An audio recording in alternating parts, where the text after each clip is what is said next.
We imagine a story where two beings from deep outer space arrive at the blue planet. They watch the humans. One of them says, "These humans do not have faces."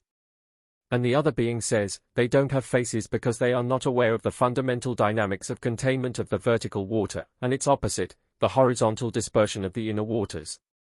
And the first being says, "Without faces they cannot navigate the dimensions, nor power, and have no agency." Our little story aside, I think it must be true that one cannot have a say in the spiritual dimensions without a face. I think there is a power, a water as it were, in humans, a soul to a point, that can gain a fullness of self, a filling up, a standing, and this forms the face. We know the man in the mirror who forgets his face will lose things, he becomes subject to things.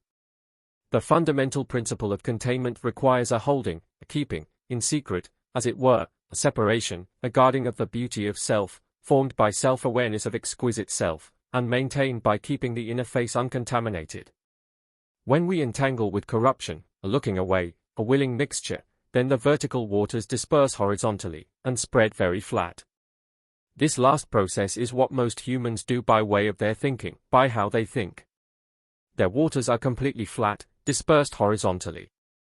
I want to compare or contrast this idea a little to the notion of some esoteric groups that the fluid in the pelvis must reach up vertically to the brain, or pineal gland, causing enlightenment. It is the idea of chastity, or not losing the sacred fluid.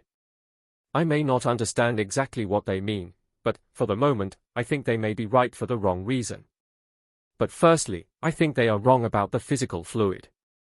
The fluid may be a shadow of the real thing, but I doubt very much that biological fluid can maintain enlightenment. Is truth, and the light of truth, not easily beyond such physiology, however much the biology is supportive? The poet Swinburne writes this line, "An equal face for all things." With sadness I am convinced of a unique state, a dimensional property called darkness of evil, that exists in the fabric of reality. With frail hope I am also convinced of the anomalous and remarkable light of truth that has entered the fabric of our reality. With confusion I am convinced of the scripture in the book of John chapter 3, "The light has come into the world, and people loved the darkness rather than the light." Now the face of self is maintained by a sort of isolation, we must guard it, we think lovely thoughts. In my inner mind I had seen a picture of a demon. I was on the lookout for this demon, because I had these random terrible thoughts pop up in my mind. I wasn't sure if this process was just the machination of the workings of the neurology of the brain. At any event I saw this demon in my inner mind. It had a curious shape, unlike others.